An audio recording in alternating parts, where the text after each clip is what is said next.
Good morning. It is 9 a.m. Central Standard Time, and it is much later where Dan Mumford is.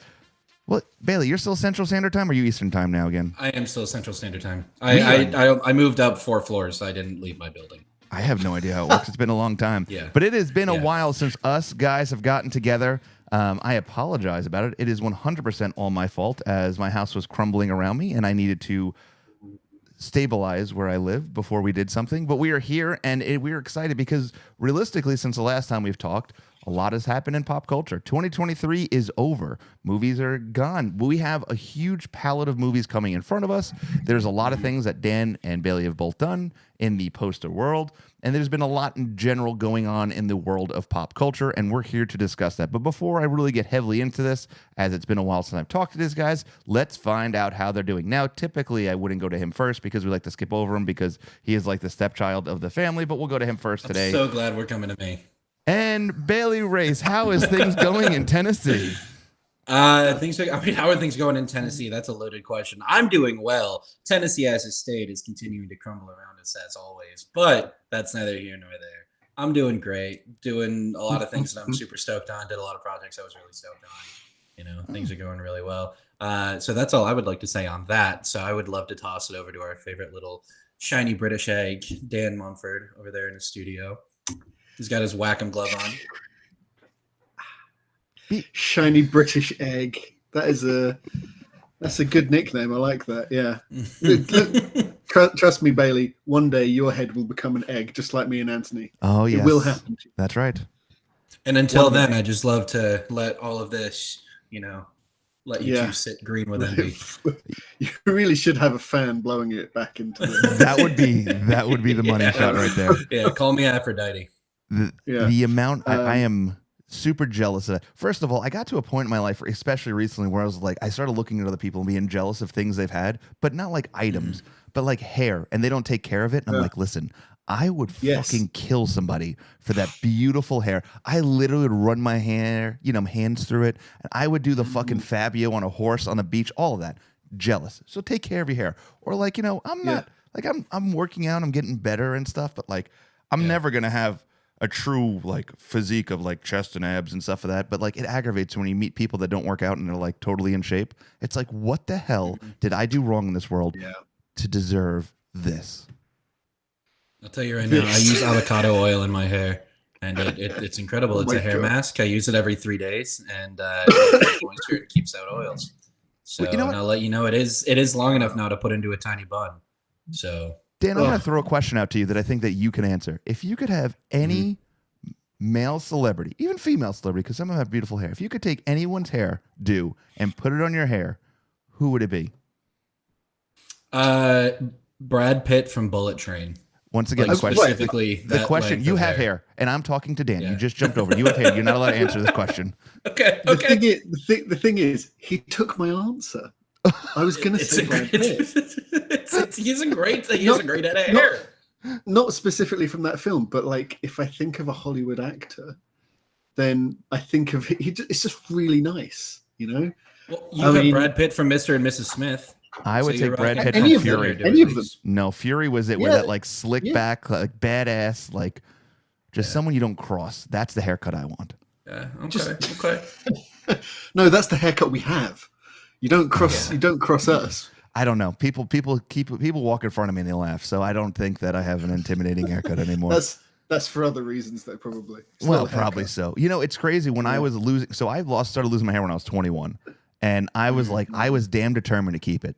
So I started growing it out, and then like I had this whispery mustache going on, and I remember like looking in the mirror one day, and I was like thinning hair, shoulder length, and this whispery mustache, and I said, "It's time." And I shaved it, I've never seen it since. Yeah. That's kind of the same with me. Yeah, there was just that one moment, and it wasn't quite as short at first. I had like maybe that sort of amount, and then I think Sky was just sort of like, just do it, just do the whole thing, it's fine. So I also shaved my head within the last couple of years a couple of times, but it wasn't because I was losing my hair. It was what the kids call a mental health crisis. And it happened like probably 3 or 4 times. So it's fine. As you can see by the head of hair that I have in my head right now, I'm doing well. Doing You good. did a prospering, you know? Yeah. You did a Britney is basically what you're saying. You did the Britney. Oh, yeah, multiple times. Multiple times. Yeah. Multiple times, yeah. I'm under my cat's conservatorship, so yeah, it's fine. We're rocking it. Did you not, we're rocking did, it, did we're you not rolling find it? Did you not find it quite nice though as well? Oh, it Like, was great yeah. because if I didn't Yeah. shower every day, then I mean, you two get it because you guys only shower once a week. But Yeah. when you don't Whoa, shower every day, you whoa. don't have to worry about your head of hair. You know, Time out. because it's just always shining. Speak for yourself. I shower twice a day, the morning and Twice, night. wow. I That's swear to you, wild. I cannot go to bed with like feeling dirty, and then when I wake up, because like I sweat when I sleep. I can't like I can't forcefully go through the day without showering. I shower twice a day. I literally, That's when we go wild. food shopping on Sundays, I have to get a new bar of soap every week. It seems Okay, kind of well, you know. wasteful, doesn't it? The amount of water that you use in those showers. Listen, Anthony, I'm not you going to didn't be. get yourself Listen, canceled. here's the thing. He works Here's- for that water. Yeah, I work real hard for it, and also like I've come to the point where like I'm not living forever. I'll let everyone else figure it out when I'm dead. Oh, that's a position. That's a position. It's to true. take. It's true. Me and Anthony are heading into like our twilight years. So we've got to look after ourselves. Yeah, you're leaving it for me to mop up, and I don't want to do that. Yeah, I mean, good for you. I mean, it seems like you. First of all, I'm going to say something right out there. Me and Dan live a pretty simpler life than you. I feel as though me and Dan are less stressed than you based off of the shit you do online. It always seems like you're somewhere at a party or a concert, or you got 150,000 fucking posters coming out. You're reviewing 150 movies. I feel as though I do less than you, and you're still doing more than me. So I'm pretty sure that you probably die before me just from the stress level alone. Oh, most likely.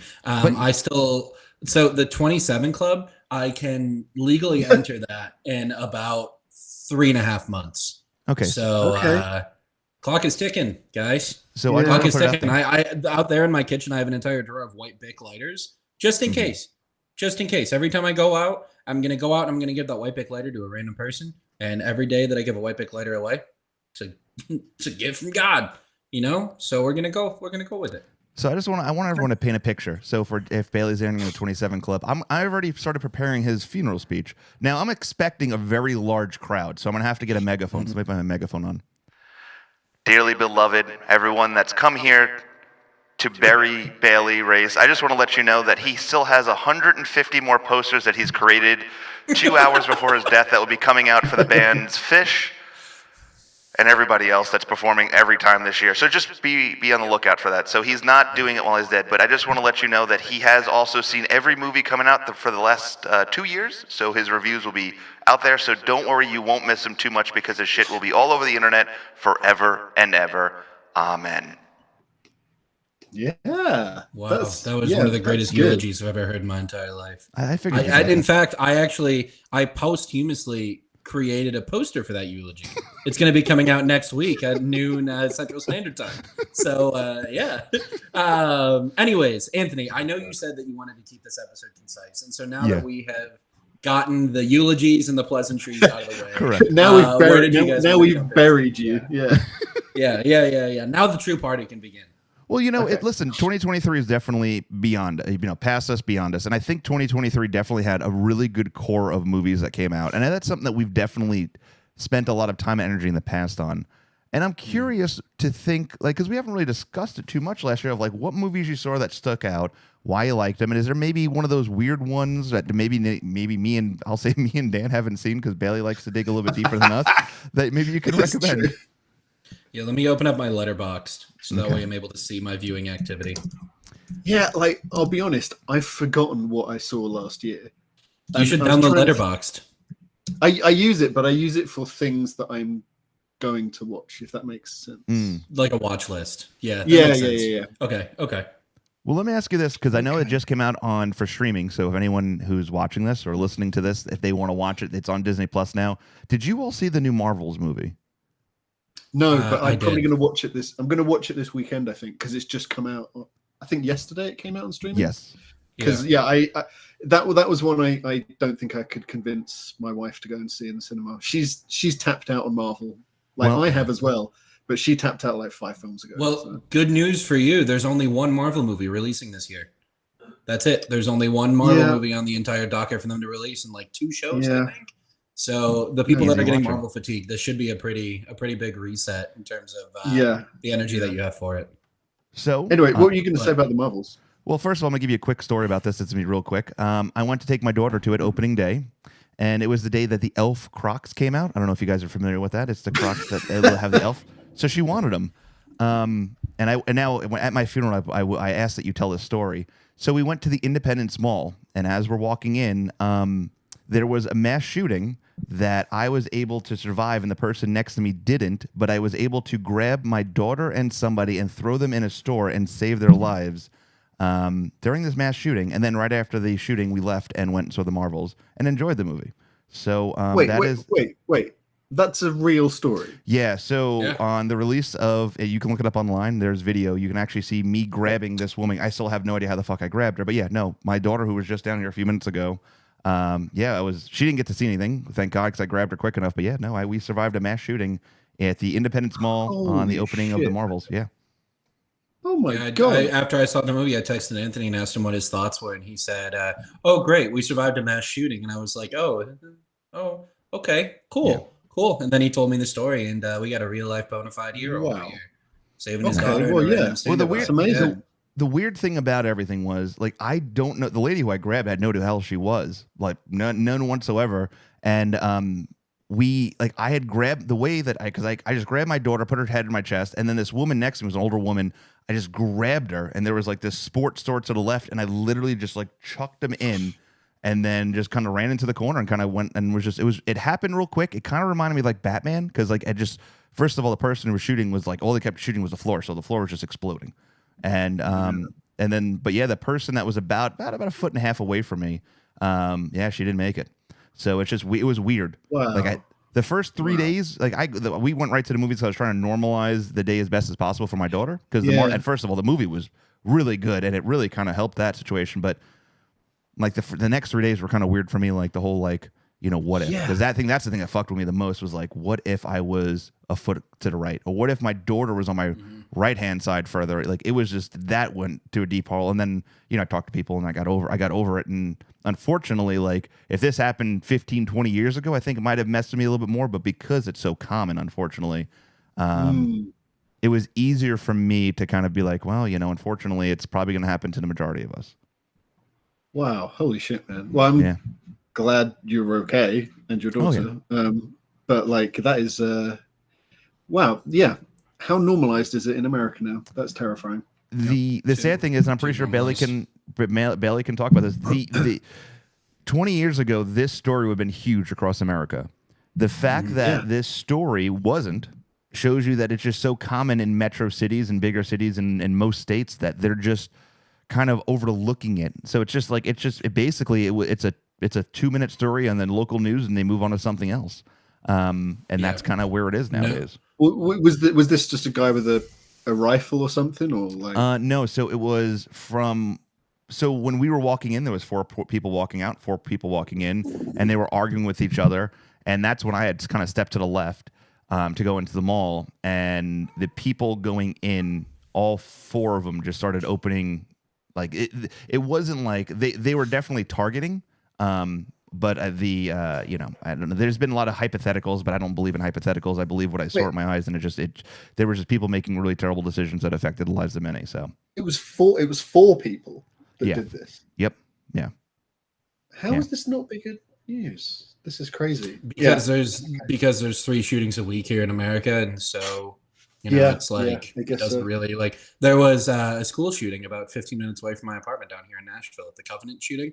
And that one that ended up making national headlines. But yeah, it's so wildly common now. I worked mall retail for 8.5 years, from middle school all the way up until 2020. And 2018 to 2020, I went to work every single day worried if there was going to be a mass shooting, because it just became such a common thing. And as a mall worker, I was kind of just stuck right in the middle of it. And we had to do mass shooting drills every couple of months to know what we had to do, where we had to hide, where we had to go. So yeah. But I survived. My daughter, who I was really concerned about, she was fine. I mean, we had her talk. Everything's fine. Everyone's good. We moved on.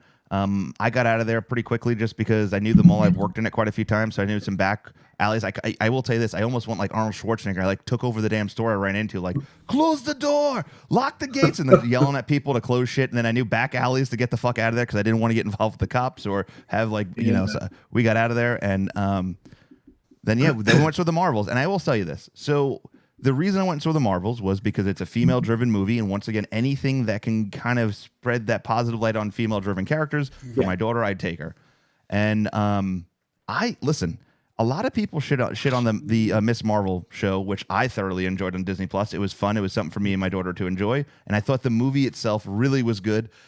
The ending, which I can't talk about because, of course, Dan hasn't seen it, confused the living shit out of me. No, I know the very, very, very, very end because there was no way to go on the internet without seeing that. But I don't know the narrative end of the story. The narrative end of the story was very confusing, but the ending of the movie, in terms of what you saw, Dan, I personally really loved, just because I think it kind of opens the door for a really hard reset on the current MCU, which I think we desperately need. We can definitely talk about that end credits spoiler whatever thing. Yeah, and the movie's been out for months, and so I don't think we have to worry about spoilers. You know, anyone that hasn't seen it now is just kind of like they know what's happening. You know, sure. But the actual narrative of the story, I don't know anything about that yet. So I will watch it this weekend though. So but I'm glad to hear you say you enjoyed it though. Like, because as far as I could tell, it was pretty disliked all around, wasn't it? Online anyway. I mean, you know what? Here's my thought on this one. And I when someone asked me about it the other day because they said, "Hey, it's coming on Disney Plus," I'm probably not going to watch it. I'm like, listen, this is the same thing that happened when the all girls Ghostbusters came out. Yeah. People don't like when the characters are majority female and the females are in control. Because I remember seeing that Ghostbusters movie with all the females in it, and I didn't hate it nearly as much as everyone else did. Was it the best movie in the world? No. Was it the best Ghostbusters movie? No. But was it enjoyable? Yeah. Did I laugh a couple times? Definitely. Yeah. Yeah. So, and then when the first time I saw it, I remember a little girl in the theater with a Ghostbusters proton pack on, smiling ear to ear because she was able to envision herself in that role, and that's cool to me.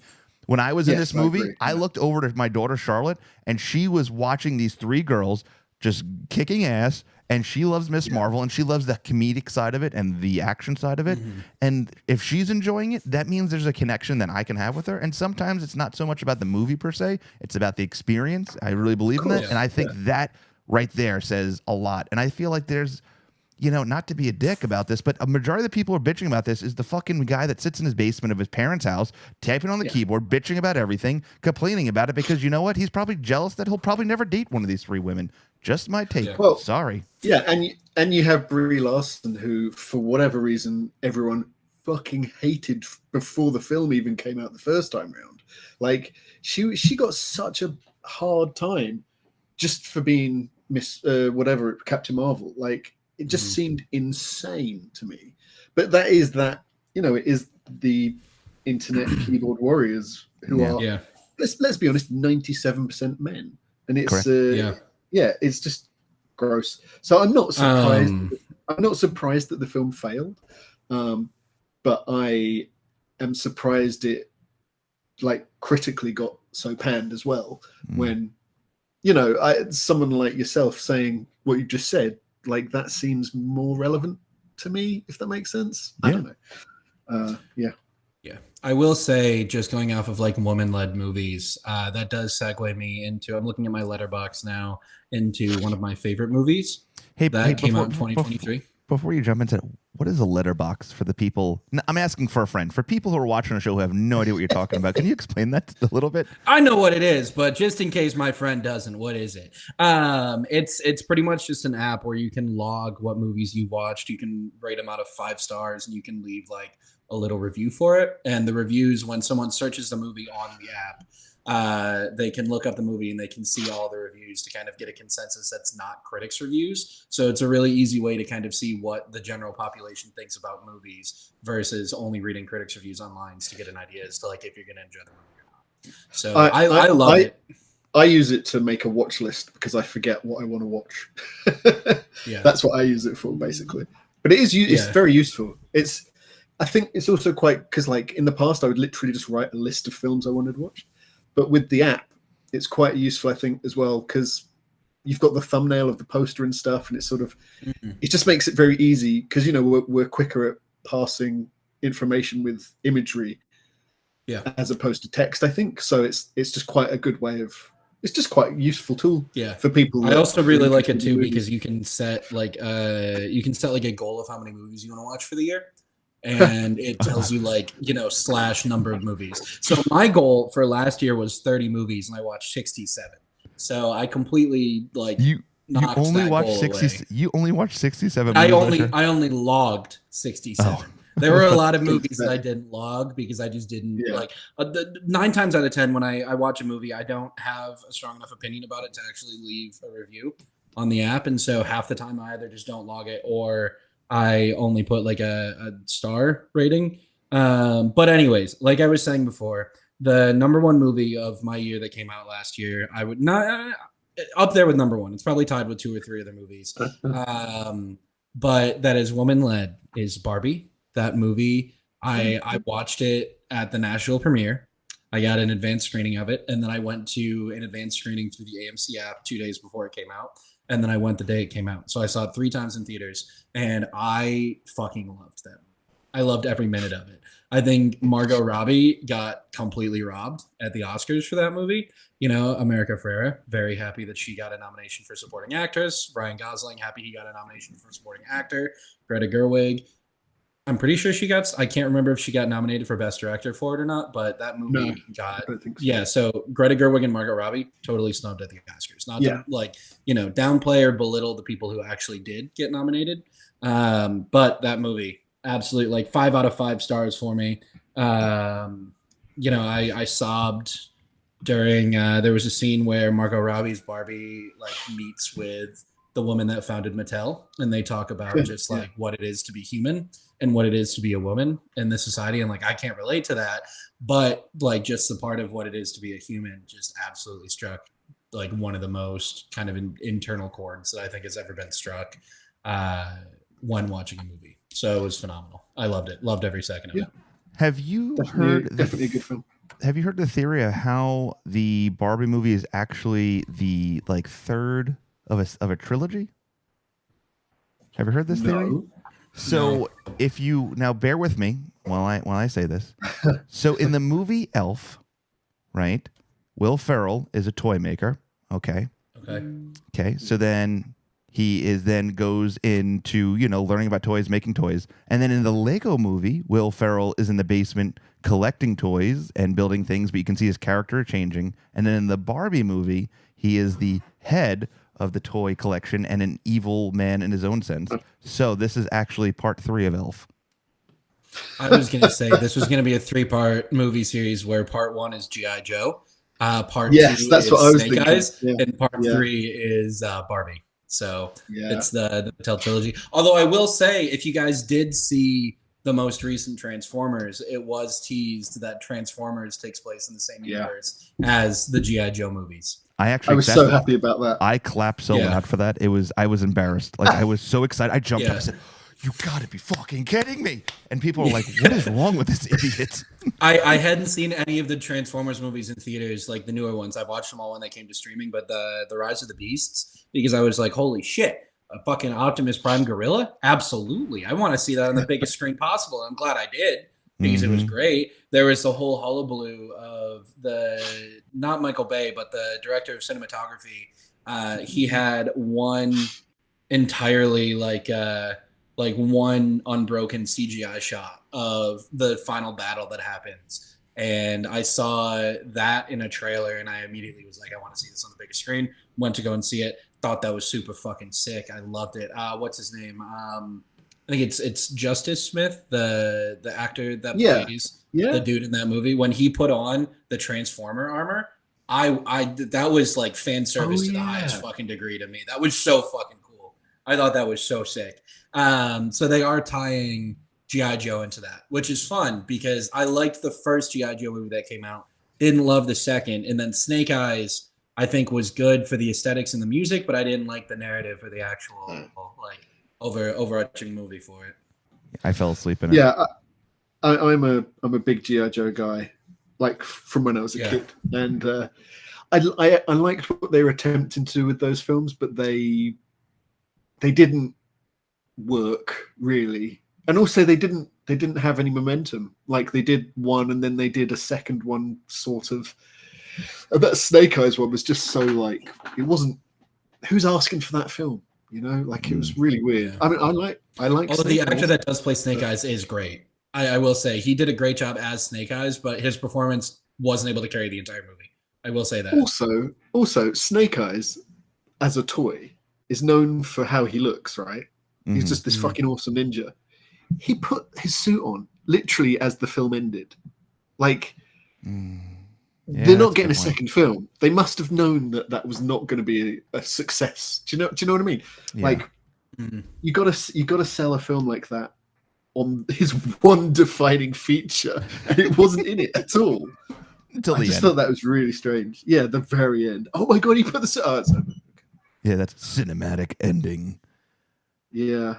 Anyway. It was interesting. I will say I think one of the movies that I enjoyed the most last year. Now Bailey's been to my house, so he knows my love for this theme park ride. But I really enjoyed the Haunted Mansion movie. I'm not sure if you guys watch it. It is on Disney Plus right now. It was okay. Oh, I loved it.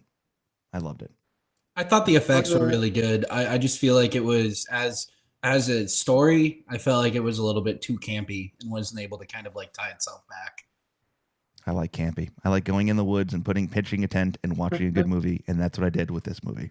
So that was a good one. Some of the other movies that kind of stick out for me, I'll kind of run through them. If you have an opinion, you can run through it. But I think Wonka. I saw Wonka. That one was, first of all, now that I know it's a trilogy, and they're doing this Wonka. The second one's going to be the darker version of how the collapse of the what do they call it? The factory, and how everything kind of falls apart, and he relies heavily on the Oompa Loompas. Really? And then the third one is going to be the entire remake. I think that is probably the most appealing thing, because I think if they went heavily into just making a remake like they did the Johnny Depp one, it would have been a failure. But I like the Wonka movie. Did you guys see the Wonka movie? I haven't seen it yet. It's on my list to watch. I just haven't gotten around to it. Yeah, same. Okay. It's but do you know what? The fact it's by the people who did Paddington, isn't it? The director, I think. Oh, I'm not sure.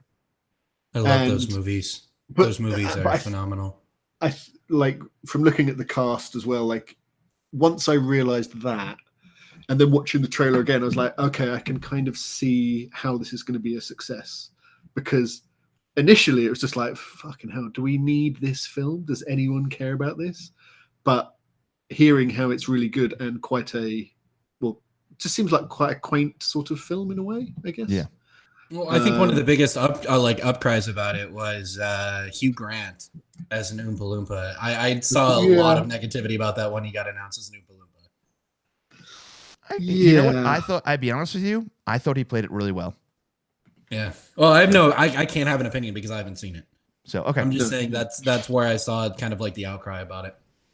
And then with the news tying in this morning, I'll give another one, and I'll move it on over. But the new Evil Dead, they are making another one now, which I'm really excited, because I thought Evil Dead Rises was such a fun movie, and it was great. Oh, it was fantastic.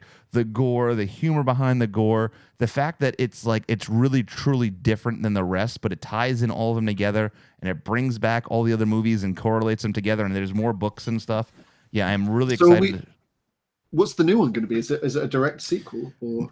So for the information that was brought out, hold on, I'll pull it up now. The information that came out, I saw it on Facebook this morning because my phone won't work, was that the success of Evil Dead and the fact that it made a lot more money than they even expected, they gave the director, who, if I remember correctly, is it Fede Alvarez? It's not the same person. It's someone different now. No, that was the other one. Yeah. So hold on, let me see if I can find out the information. I have a couple of I have my letterbox pulled up as well, and I have a couple of movies to discuss too. Go ahead. I was just another one while we're on the topic of kind of like movies that were made off of the kind of the roadwork of movies or properties that already existed before, kind of like Evil Dead Rise. The Super Mario Bros. Movie. What do you guys? What are we thinking about the Super Mario Bros. Movie? Oh, the cartoon that came out last year. Yeah. Man. Do you know what? I thought it was very well done. Yeah. But I thought it was a bit too slight. There wasn't really any meat on it. Like narratively, it was so like it is a kids film in essence, but it was so simple that I couldn't. There was no emotion to it. Let's put it that way. It didn't. I think at the end of the day, what they like there was anything there.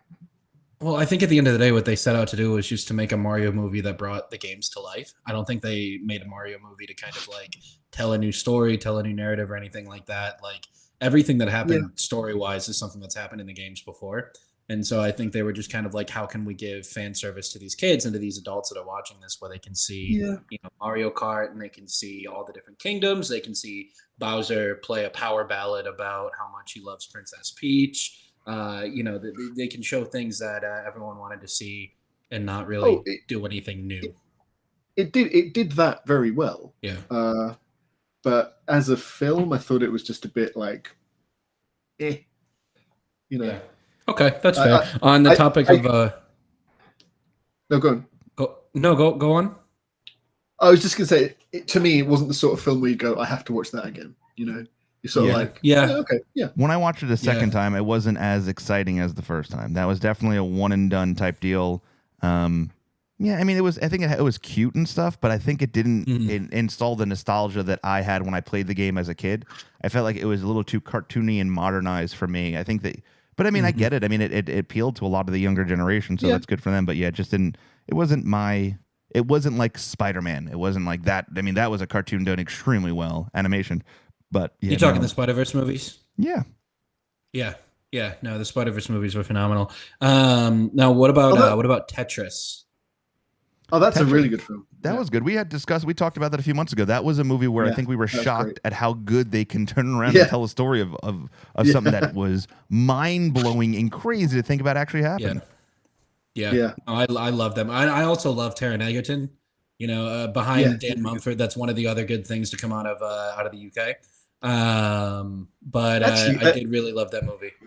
On that sort of side of things, we watched the Blackberry film the other day. That was quite good. The Blackberry film was pretty good. Yeah. There's a Blackberry mini series as well. That's like 5 or 6 episodes. And then there's also a mini series about Spotify, about the founding of Spotify. That's pretty decent. I think that one, the original founder of Spotify was Dutch, I think. And so the entire series is in Dutch, but it's dubbed over for English. Okay. But that's relatively good. It's interesting.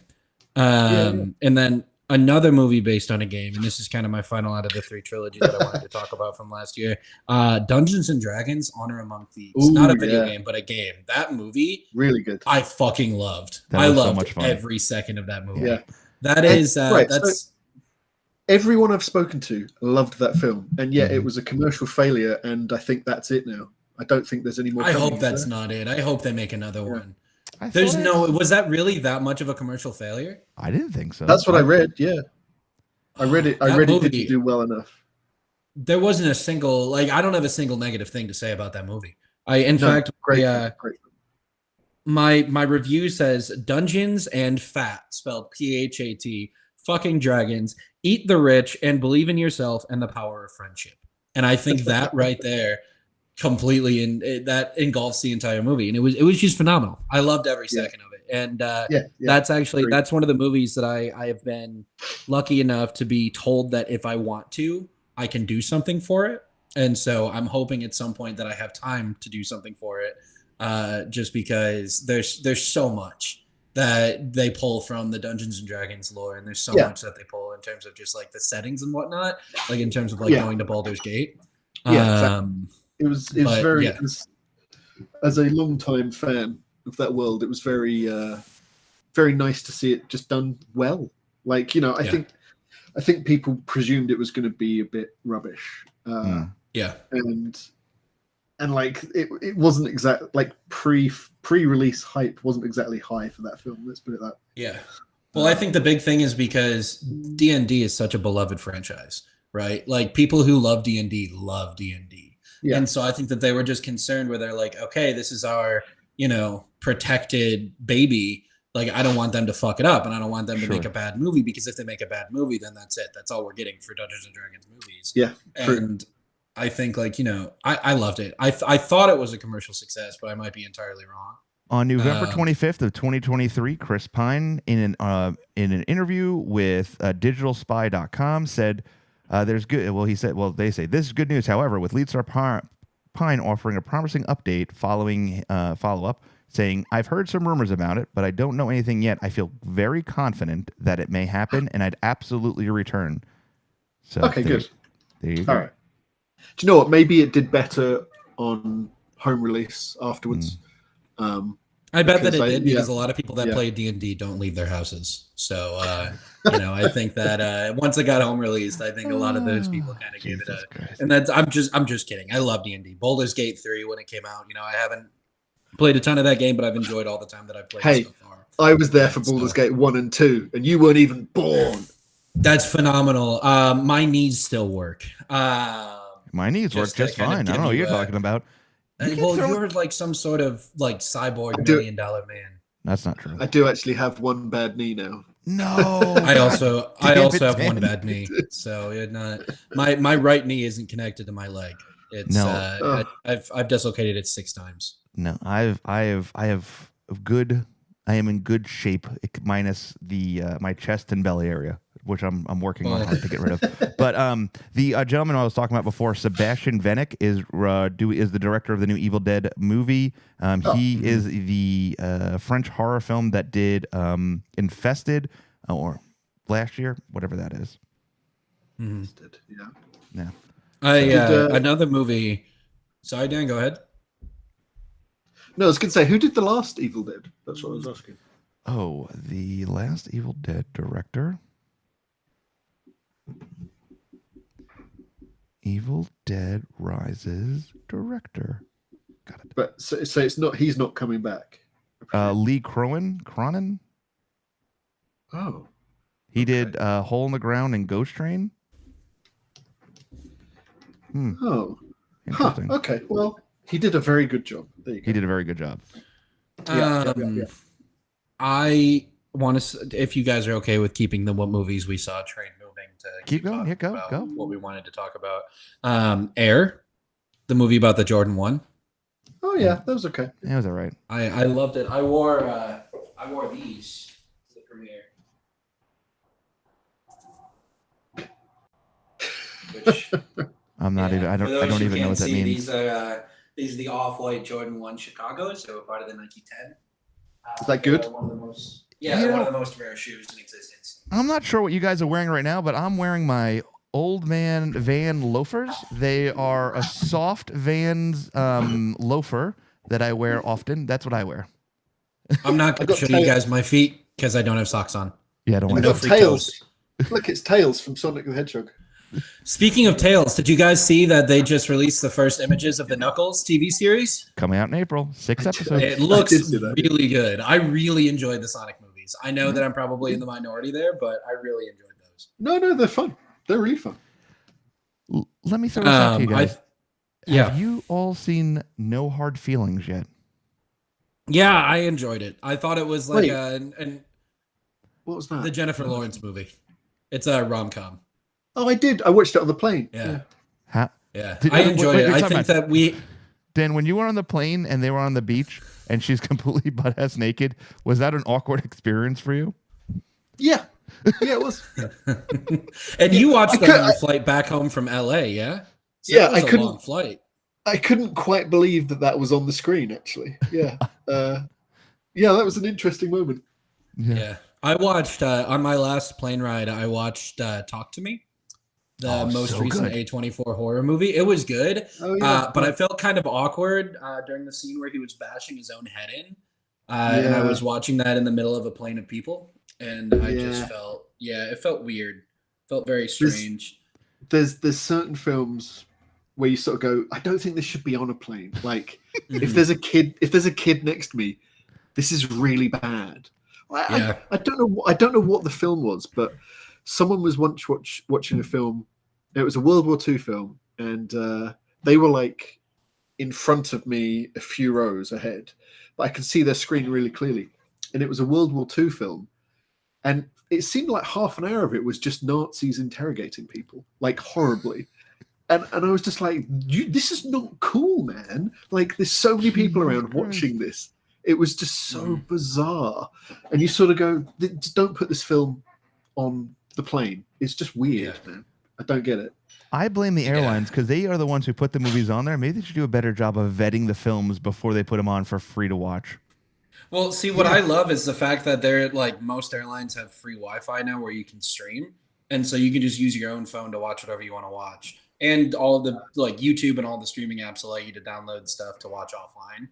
And so now, you know, like they don't vet the films, but like you can also watch your own stuff. And if you do want to watch, say, Jennifer Lawrence running down the beach naked, or if you want to watch a kid bashing his head in on a table because he's possessed by the other woman's dead mother, you can watch that on your phone in the privacy of your own little cocoon. But I was going to say, who's going to stop you? No one can.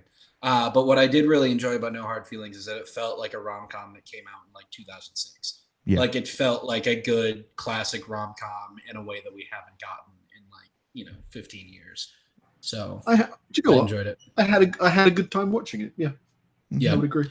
I thought it was enjoyable. And also speaking of shows that came out, The Fall of the House of Usher. Did you guys watch that? Oh yeah, that's really good. That was phenomenal. I thought that like every single episode I thought was incredible. Anthony, to give you an idea without spoiling anything, I'm not, because it is a show that I don't want to spoil for you. Every episode is based on an Edgar Allan Poe story. And so they're all really dark, really fucked up. But I love Edgar Allan Poe. I went to school in Baltimore. I lived there for 6.5 years. Edgar Allan Poe is from not from Baltimore, but that's where he lived when he wrote everything. I thought you were going to say I went to school with him. We were good pals. To keep on Edgar Allan Poe real quick, a little history on you. The desk I'm sitting at is from the University of Virginia. This desk is over 200 years old, and it is from the classroom that potentially Edgar Allan Poe potentially was in. So there's a chance that he either sat at this desk, walked past it, or touched it. But this desk is from the University of Virginia. I bought it on auction, and the whole point of it was because it was in the class that Edgar Allan Poe potentially sat in. Well, guys, I think we just answered the question of why Anthony's studio has been falling apart. It is haunted by Edgar Allan Poe. So I think we finally answered that question. But no, Anthony, it's a phenomenal show, man. I mean, I do agree. One of the episodes is Telltale Heart. And the way that they do it and the way that they tie it to like a modern take on it is just blistering. It's actually a big story. So it's sort of, they're adapting those tales to fit a bigger narrative. Okay. And it's done very, very well. And Mark Hamill's in every episode as well. So. Yeah, Mark Hamill is he plays the family lawyer that is like, not the family lawyer, like the family fixer. Almost like he's the guy that if anything happens, he's the one that has to go in and clean up the mess. So that way the family doesn't get negative press or doesn't, end up getting sued or in trouble for anything. It's really good. The entire show is based on the Edgar Allan Poe story, The Fall of the House of Usher. I've got a really good way of describing it. Succession. It's like a really gruesome version of Succession over 8 episodes. Mm-hmm. There you go. Because they're just a bunch of assholes. They're all assholes. They're all horrible people as well. And they all die basically, don't they? I think every member of the family dies. Yeah, just because the original. So the Fall of the House. You know that from the start. Yeah. Okay. Well, the Fall of the House of Usher, the Edgar Allan Poe story, is about how kind of like this brother and sister, they make a deal with a demon, pretty much. Not necessarily a demon, moreover like an entity. They make a deal with a demon that they will get all of the money and all of the success that they want in the world. But after, I think it's something around like after their youngest child or their youngest family member or something turns a certain age, every single one of their children will die a gruesome death. And so their entire life, they knew it was coming. And they went through it, and all of their kids, they all reached respective success in what they wanted to do. They built, like Anthony was saying with Succession, they built a media empire. That's like the whole thing, is this family owns a media conglomerate, a media empire. But the start of the first episode kind of heralds in that prophecy. And so then every single episode ends with one member of the family dying a gruesome death. It's good stuff. So, thinking of TV shows, and this is something I've been thinking heavily on. Isn't it kind of scary how Black Mirror, is that what it's called? Black Mirror? Mm-hmm. Yeah. Netflix. Love Black Mirror. How realistic those episodes are coming every fucking day. I literally was driving through Kansas City yesterday, and someone had those Apple virtual reality things on, walking down the road, touching and doing things, and it's like, this is straight out of Black Mirror. Like, this Black Mirror is becoming real as we know it, as people are trying to remove themselves from the real world by putting on virtual reality glasses, walking through the city, doing whatever. I don't know what the hell they were doing, but they were clearly, their hands were fucking moving, and it was the craziest thing in the world. I saw a news story the other day of a man that is now getting engaged to a woman that he met off of a dating app, where for 6 months he used ChatGPT to talk to every single one of the women that he matched with on there. And for the first 3 weeks of talking to the woman that he's now getting engaged to, he didn't say a single word to her. He let ChatGPT hold the entire conversation for the first 3 weeks and vet which one of them he wanted to continue talking to. And that's a Black Mirror episode through and through. There's no way that something with like that type of thing is possible, is true. And yet it is. And we're seeing it in real time. Well, think about this. Even like, think of the show Catfish, right? Okay, Catfish, 10 years ago when it first came on, it was people behind a keyboard. Oh, my phone doesn't work. This doesn't work. I can't do anything right. So they wait up. Bailey just disappeared. Oh, there he is. Oh, there. You can't, like, all these things happen where you can't see somebody, you can't talk to them, all these different things, right? Yeah. Well, now there is ways where you literally can have a FaceTime conversation with somebody where I can actually get Bailey's picture automated into something where I'm talking to it, where it looks like that person is FaceTiming somebody, which is the scariest thing in the world. Like, the idea. There was actually a bill just passed in the Senate to criminalize that. To criminalize using AI and deepfakes to impersonate someone else. But it's not going to stop people. Well, no, but I mean, it's a step in the right direction to take down AI. I mean, Dan and I can go on for days and days about how much we hate AI. I fucking hate our respective field.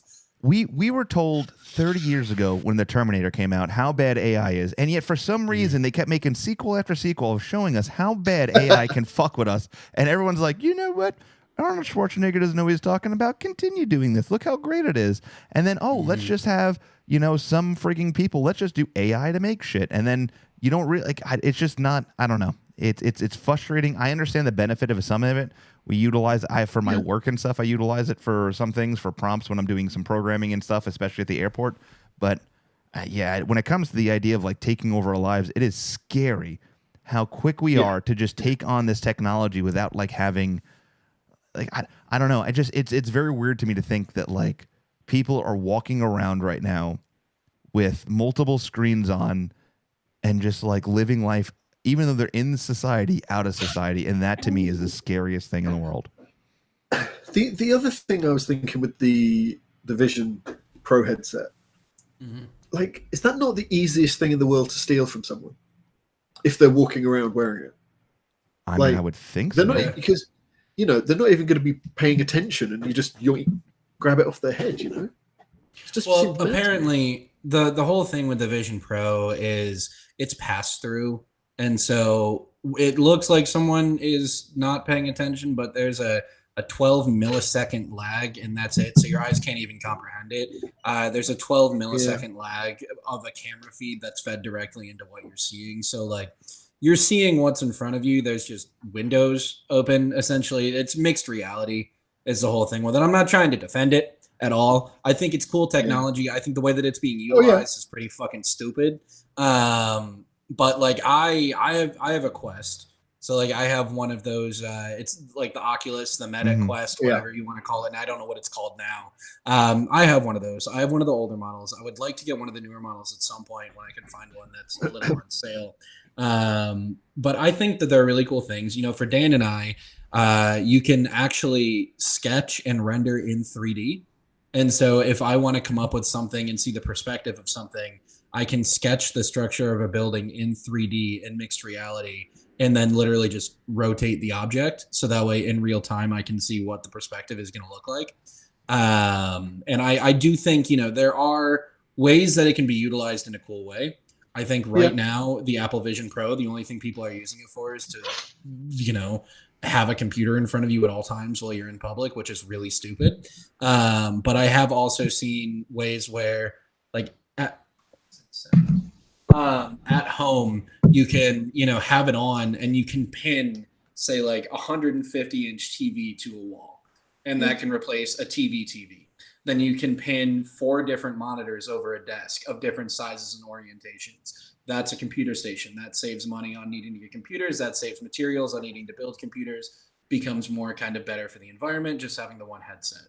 And there are ways that like that technology can be utilized in really good and really sustainable ways. Absolutely. But right now, all people are doing is using it to become disconnected from the public reality, which is just really bad. And the thing that worries me the most is it went from having a phone in your hand, right? That got big. That was huge at one point, got smaller and smaller. Now you can have these little thin iPhones that are, and now went from an iPhone to these things. The next thing is going to be something implanted in your head. I'm calling it. Within the next 10 years, they're going to be implanting something in your head. See, I think what we're going to do is we're going to get smaller and smaller wearable technology, but I think like the actual invasive implant, I don't think that's ever going to be seen as humane. Just because it's like that's something that the consumer can't remove. But like Dan was saying, having something where you kind of like stick it to the side of your head, I think that's probably going to be something that's going to be much more kind of like what we're going to see. Like the game Horizon Zero Dawn, they have these things that are called a focus, which is kind of just like a little triangle that you stick right here on your temple. And that all it is it's just a mixed reality projection. So it's like, I think we're going to see something more akin to that before we see actual implants. Just because implants, like they just, I don't know. I don't think anything that's going to be subdermal is going to actually be cleared for human use. Like it's going to. What was the name of that movie that like basically is right now where the kids would like go into they were trying to win something, like their Ready Player One. Ready Player One. Yeah. When are they making a sequel? Ready Player One. Good movie. It just got put on Netflix, and so it's now seeing another really big boost. But I will say, Fortnite and Disney, they just announced that they spent $1.5 billion to build kind of like a metaverse inside of like the Fortnite. No. This is a good thing. This is a really good thing because hear me out. Okay. Mm-hmm. It's free for people to use. It's free for people to go in, for people to use. All you need is a computer, a video game console. So like as long as you already have that, you're good. You can go right in. But they spent $1.5 billion to essentially build a world where you can go into it and you can play out whatever life you want to live inside of it. And it includes properties from Disney, from Marvel, from Star Wars, from, anything that Fox has ever made, like anything that like any show, movie, whatever in the last 50, 60 years, it's going to be all included in one universe that you can kind of just like go and enjoy, which I think just looking at it from the perspective of 20 years ago, before everything was owned by, Disney, the mega fucking corporation. I'm not saying it's a good thing that they own everything, but it used to be entirely separate where you had to have a billion different things of hardware and different software that you had to spend money on, and you had to go and do this and that and have 9 different accounts to go and do everything. But now they're centralizing everything, and it's essentially being seen as a real world Ready Player One. Like it's being seen as like a real world kind of like reality that you can go into, which I think is super cool. I think as long as you have it within moderation, as long as it's not like you go into it every hour of every day, like you can go and enjoy it in your spare time. I think that's super fun. Whatever happened to days of just dressing up as a superhero, going to a Comic-Con, seeing your friends drinking a beer, then you go home and you take it off. Why do we have to live that still happens? I know, that but still happens. It's just changing. But all quickly. It is just extra enjoying. It's just extra enjoyment. No, it's just extra fun. What do you have against fun? It sounds like you have something against fun. No, actually, talking about fun, and as we're getting to the wrap of the show, because you guys can answer this question. So, I want the I want the new Suicide Squad game really bad, but unfortunately, I don't have the new Xbox or PS5, and I'm going to buy a new system, but I'm not sure which one to get. If you had the choice between the new Xbox, which is S or X, or the PS5, so. Here's the thing, Anthony, and I'm going to let you in on a little bit of insider knowledge. That's not, it's like reading through the interwebs and everything. Xbox is moving away from hardware. Xbox is about to put Game Pass, which is the only reason why you would get an Xbox, onto PlayStation. They're selling Halo. They're selling Starfield. They're selling every first-party title that Xbox had exclusivity to PlayStation. So get a PS5. In fact, get a PS5 Slim, which is, it has slightly better tech and it's the same price point. So get a PS5 Slim, give it a month and a half, 2 months, and you'll be able to play every Xbox game on the PS5. I think it might be a few more than 2 months, but yeah, that does look like what they're doing. Well, they were saying that the Xbox is now about to hold a conference to talk about the future of Xbox. They said that it's happening within the next 2 weeks. Yeah. And so they've already announced that they want to put an entire focus on Game Pass. Like they want, because here's the thing is you can spend millions of dollars less to not produce your own hardware when you're already making hundreds of millions from this game subscription that you have, that people, the only reason that they're buying an Xbox right now is to be able to play Game Pass. That's it. Yeah, and to be able to play games that Xbox are exclusive. So if they cut down on the cost that it takes to produce those consoles and they just continue pumping out these game subscriptions and these first party games that are now going to be on PlayStation, they still keep the majority of the money from that Game Pass deal, because whatever console they put it on, PlayStation, Switch, PC, whatever, they're now getting more people to buy their systems so they can still continue to play the Xbox games. The minute they bought Bethesda and whatever other companies they bought, and they were like, oh, these games are now going to be exclusive to Xbox, I was like, and when that doesn't make them money, they will put them on PlayStation. And that's basically what they have to do now, because they're just not, they spent so much money buying all these game studios, and clearly it didn't work, basically. So just to give you a heads up of my gaming life, we bought a PS4 last summer, and I've only played the old Twisted Metal game on it. I haven't played any other games on it because that makes me have fun. And then to talk about my Xbox, which is downstairs, which I probably vlogged maybe 20 hours on. The only games I've ever played on it, is probably Evil Dead, which is one of my favorite games, and then also Mortal Kombat, because I do love Mortal Kombat. Beyond that, I don't, and I did play back in the day. I used to play Call of Duty Zombies all the time with a buddy of mine. We drink the Mountain Dew, and you get the pizza, and you sit there and play that. But beyond that, I don't like, you talk games, and it's over my head because I don't know what you guys are talking about. But I just shake my head like I know what you're talking about. But realistically, the cool thing about Game Pass is you spend $12 a month and you have access to like 5,000 games. You can get into them for however long you want to. You can play the entire game. You don't. And I think $12 is the more expensive tier. You can get the base tier, which is like $7. But the more expensive tier allows you to stream on demand, meaning you don't have to download every game you want to play. So as long as you have a good internet connection, all you have to do is just go to the Game Pass app, choose whatever game you want to play, and then a minute later you're playing that game. And you don't have to deal with downloads or anything. And in theory, this is going to be on PlayStation soon. That's what people think. Yeah, anyway. That's what, because Xbox said in the past, like I think about 6 months ago, they said that they've been thinking about not putting out a new Xbox ever again. They want to be done with hardware. They want to be done with kind of always developing the next new thing. They want to focus entirely on Game Pass, just because Game Pass has just made them a bonkers amount of money. Out of any, like Starfield, when that came out, which is one of the new Bethesda games that Anthony and I were talking about with the acquisition. Starfield, when that came out, it was a Game Pass exclusive. It came out day one on Game Pass. That was the biggest hullabaloo around the game. It wasn't anything about the actual game. It wasn't the fact that it was Bethesda. It was the fact, this is on Game Pass day one. And so people had to subscribe to Game Pass in order to play it. You could buy it, but why would you buy it for $60 when you can just turn around and you can spend $12 and play it for a month? And so you get, say, 2 million people to subscribe to Game Pass. You make, however many million dollars versus however much you would make from people buying the game and then returning the game a week later, because then you have to give that money back. This is extremely complicated. So if I buy PS5, am I still going to be able to play Twisted Metal on it? Yes. Oh, okay, good. Because PlayStation has their own games on demand, which is called PlayStation Plus. And the thing with PlayStation Plus is they have backwards compatibility, meaning you can play PS2 and PS3 games on your PS5. What about PS1? Some.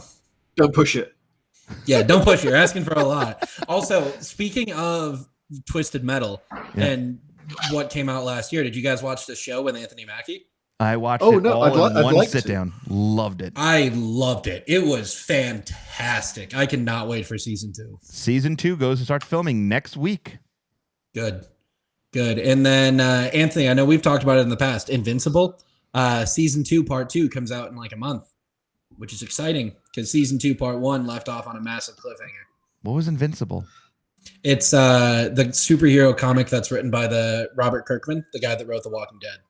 And so it's a super gory superhero comic that was turned into an animated show. And the show is all hand animated, like the Sunday morning cartoons that you would watch. Well, that I would watch when I was a kid. It was the ones that came out in the early 2000s. All right. More importantly, go ahead. Before we finish, do you think we're getting a Deadpool 3 trailer this weekend? 100% Sunday. For the Super Bowl, 100%. And they're giving a Red Band trailer as well. It's the first Marvel movie to ever get a Red Band trailer. So super exciting. And there's heavy speculation that Taylor Swift is going to be in the trailer because it all makes sense. They're trying to piggyback off of all of the media coverage that Taylor Swift is giving the NFL. And everyone's like, oh, well, they would just save it to be a big surprise reveal in the movie. But the thing is if you show Taylor Swift in the movie before the movie comes out, all the Swifties are going to get tickets so they can go and see Taylor Swift in the theaters. So I think that would be a really, really good marketing move. The last trailer for Ghostbusters comes out on Sunday. I've loved the trailers for the new Ghostbusters movie. That looks good. Yeah. The Frozen Kingdom, is that what it's called? Yes. Oh my God. The international trailer for the new Ghostbusters is amazing. Then you have A Quiet Place, the prequel, how everything started. The Quiet Place Day 1. Mm-hmm. That trailer comes out on Sunday. They're supposed to be announcing, because I know it leaked this morning about the Fantastic Four that one guy is playing him. Pedro Pascal. Yep, and then they're supposed to announce the rest of the cast in a Disney commercial, and there's supposed to be another big movie trailer. Listen, first of all, I'm not happy with the fact that Chiefs are in the fucking Super Bowl because I swear to God, this is a nightmare. I wanted a Bills in Detroit Super Bowl. That's what I wanted, but that's not what we're getting. Well, I'm living in hell here, so yeah, me too. Yeah. Anthony, fucking Dan loves American football. But no, Dan, if you haven't heard, Pedro Pascal is rumored, not completely confirmed, but all but confirmed.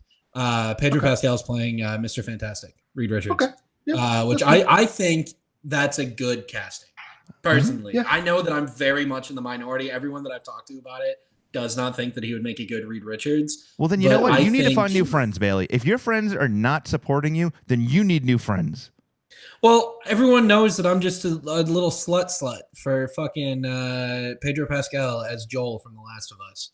So listen, all I'm saying is I want to be Baby Girl, and all I want is Baby Girl in the MCU. Okay? That's all I want. Which, speaking of Pedro Pascal and The Last of Us Part 2, The Last of Us Part 2, Season 1 of that. So the second season of The Last of Us, I believe just wrapped filming in Toronto. Nice. Yeah. Which is very exciting. All right, guys, and there's also a behind-the-scenes documentary on The Last of Us Part 2, which is really good. Good. It's on HBO. Well, it's on YouTube called Grounded 2. As we get ready to wrap, because Anthony needs to get to work, he's got to meet very important people here shortly. And I got to take off my Blade shirt and put on a button-up shirt because I love this shirt. But what?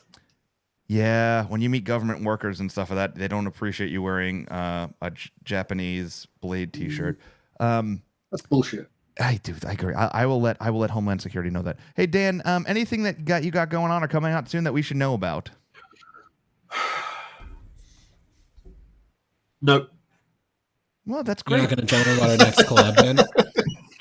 That's it. I got nothing. I haven't. Do you know what? I'm doing lots of stuff right now that just won't see the light of day for a long time. Dan, you're not going to tell them about our next collab? Oh, the Taylor Swift poster? No, not now. Yeah, the Taylor Swift poster. This is an official announcement. No. Keep that. They hired 12 different artists to draw a Taylor Swift ears poster. Where each of us did a portrait of Taylor Swift, and Dan and I are two of them. So yeah. I thought you were going to talk about how you guys are doing the, Food Fighters poster, but I guess we'll never see the light of day. Food Fighters. Not yet. Studio 555. Yeah, Food Bailey, Fighters. I know that you have shit coming out. Go ahead and list it. You got 5 minutes. Go. No, nothing I can really talk about. I'm working with Spoke on a couple of new pop culture things. I will say one thing that I've already teased is I have my next print in my Miyazaki series with them coming out soon, which is super exciting. I'm really loving it's one of my favorite Ghibli movies ever that I'm doing next, which I'm stoked on. And then, just doing a couple of art prints. 2 of them are coming out for South by Southwest, along with a new gig poster around that time. So, Sweet. Yep. Super and exciting. Then just everyone keep tuned. Next Tuesday, we will be announcing the little convention that we'll be hosting up in Seattle, where we'll be having some poster artists and some photographers and everything around the Pearl Jam shows, so that it will be a big whole day's worth of things, a lot of surprises, and a big charity we're raising money for. So kind of keep an ear out for next Tuesday as more information comes out. So Dan, you're flying in for that, right? Well, I thought I was, but apparently not. Jeez. Yeah. No, this is the first time I'm hearing of this too. Yeah. So it's just nice to be kept in the loop. Time out. You are so full of shit because I talked to you a couple months about it. And you're like, I don't know if I'm going to be able to make it up to Seattle around that time because I'm just so busy doing everything else. And I know I wasn't going to ask Dan Mumford because if Dan Mumford would be like, well, I got to check my schedule to see if I can get on a plane across. That's a horrible. That's an Italian accent for Dan Mumford. I don't know. I can't do it. Yeah, I have to check and see if there's a plane ticket that I can get from London over to Seattle. I know that's a long distance for me. That sounds a lot like me. Happy Friday! Oh, the music the funky music started. Yeah, we're getting pulled up. We're getting Grammy'd right now. We're being told that we have to wrap it up. Well, I hope everyone has a happy Friday. I know Dan's going closer to the end of the day than we are just starting, but enjoy your weekend, enjoy a movie, enjoy whatever you do, and maybe Dan will be flying over from across the pond. I doubt it, but fingers crossed. Oh boy.